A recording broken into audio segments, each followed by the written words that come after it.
Assalamualaikum warahmatullahi wabarakatuh. Halo semuanya, apa kabar? Berjumpa dengan saya, Evi Novia.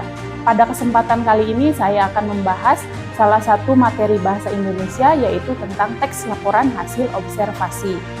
Tentu kalian sudah pernah mendengarnya, bukan? Ya, teks laporan hasil observasi memang pernah dibahas dan dipelajari pada tingkat SMP, dan di tingkat SMA ini pada kelas 10 diulang kembali. Adapun tujuan pembelajaran kali ini diharapkan setelah kalian menyimak video pembelajaran ini, kalian dapat memahami pengertian teks laporan hasil observasi dengan baik, mengidentifikasi karakteristik teks laporan hasil observasi dengan baik, serta mengidentifikasi struktur teks laporan hasil observasi dengan baik. Langsung saja pada pembahasan pertama mengenai definisi teks laporan hasil observasi. Teks laporan hasil observasi adalah teks yang berisi informasi atau penjabaran umum yang didapatkan dari hasil pengamatan atau observasi. Jadi pada kegiatan ini kita melakukan sebuah pengamatan terhadap suatu objek, lalu kita rinci informasi-informasi yang kita dapatkan dan dirangkai menjadi sebuah teks laporan hasil observasi. Adapun tujuan kegiatan pengamatan ini adalah untuk mendapatkan informasi tentang tingkah laku, kondisi, keadaan, atau situasi dari objek yang sedang kita teliti. Karena didapatkan dari hasil dari pengamatan langsung, maka informasi yang didapat juga harus berupa data yang objektif dan dapat dipertanggungjawabkan secara ilmiah. Dari pengertian tersebut dapat dirumuskan ada 3 karakteristik teks laporan hasil observasi. Yang pertama, teks laporan hasil observasi harus bersifat objektif dan spesifik. Tidak asing bukan mendengar objektif dan spesifik? Ya, teks laporan hasil observasi harus mengacu pada objek yang diamati. Dengan kata lain, laporan hasil observasi harus bersifat objektif, yang artinya semua orang akan mengatakan hal yang sama tentang objek tersebut. Lalu ada kata spesifik.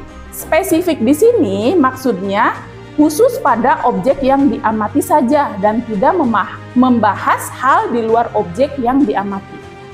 Contohnya seperti ini, mawar adalah salah satu tanaman yang berduri. Itu adalah contoh kalimat yang bersifat objektif. Dengan kata lain, semua orang akan mengatakan hal yang sama.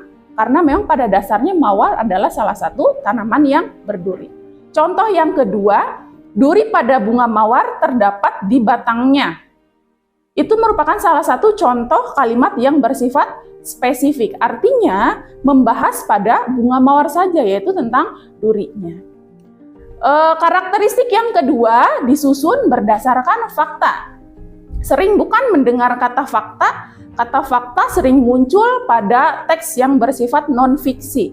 Artinya teks laporan hasil observasi disusun berdasarkan fakta atau data hasil pengamatan secara utuh, tidak dikurangi atau ditambah, dan bukan merupakan hasil imajinasi. Ingat, teks laporan hasil observasi bukan berdasarkan hasil imajinasi atau hayalan.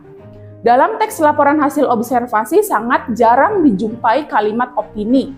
Opini di sini artinya berupa gagasan atau hasil pemikiran seseorang yang belum terbukti kebenarannya.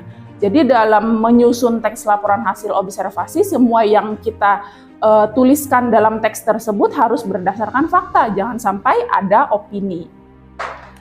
Lalu yang ketiga, karakteristik yang ketiga yaitu disajikan secara lengkap dan mudah dipahami. Artinya teks laporan hasil observasi disajikan berdasarkan hasil pengamatan secara lengkap dan terperinci menggunakan bahasa yang lugas dan mudah dipahami oleh pembacanya.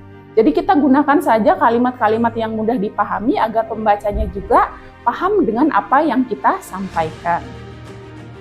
Lalu kita ke strukturnya. Pada bagian struktur teks laporan hasil observasi terdapat 3. Yang pertama ada pernyataan umum, yang kedua ada deskripsi bagian, yang ketiga ada deskripsi manfaat. Kita bahas satu persatu ya. Yang pertama ada pernyataan umum. Pernyataan umum nama lainnya adalah penjelasan. Bagian pernyataan umum ini berisi informasi umum tentang objek yang dilaporkan, misalnya nama objek. Boleh juga kita kasih nama ilmiahnya jika ada. Contohnya seperti ini. Bunga mawar adalah salah satu tanaman hias yang termasuk dalam genus ros dan cukup populer di kalangan pecinta bunga. Jadi pada bagian pernyataan umum ini kita menjelaskan objek apa yang sedang kita amati. Ketika kita mengamati bunga mawar, ya kita jelaskan apa itu pengertian bunga mawar atau definisinya. Ketika kita menjelaskan hewan atau misalnya kucing, kita jelaskan kucing itu apa. Jadi pada bagian ini yang perlu digarisbawahi adalah definisinya. Yang kedua adalah deskripsi bagian. Deskripsi bagian ini berisi uraian hal-hal yang dilaporkan secara terperinci.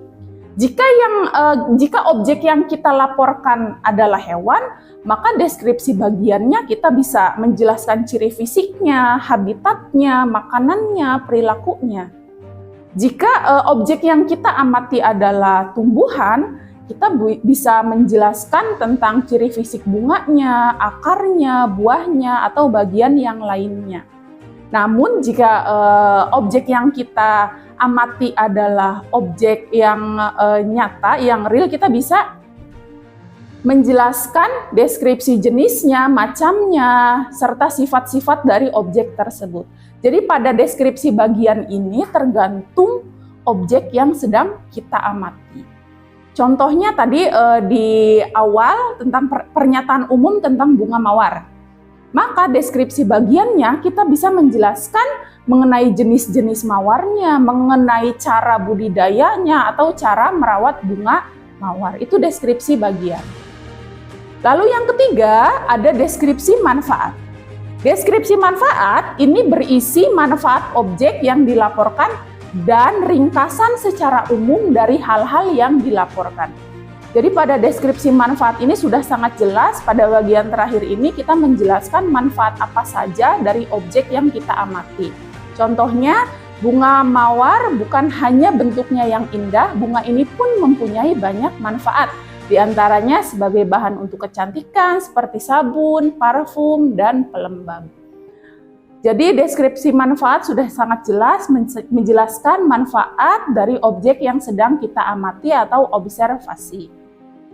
Jadi simpulan untuk pembelajaran kali ini adalah bahwa teks laporan hasil observasi itu berisi informasi atau penjabaran umum yang didapatkan dari hasil pengamatan.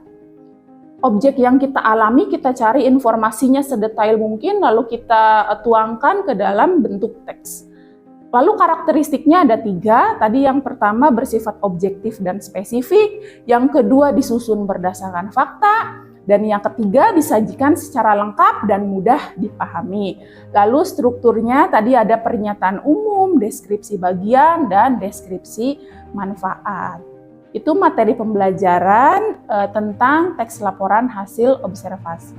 Semoga materi yang saya sampaikan dapat memberikan pengetahuan kepada kalian, dapat bermanfaat. Kita berjumpa di lain waktu, di video berikutnya, di mata pelajaran yang lainnya, di materi pelajaran yang lainnya. Sampai jumpa. Assalamualaikum warahmatullahi wabarakatuh.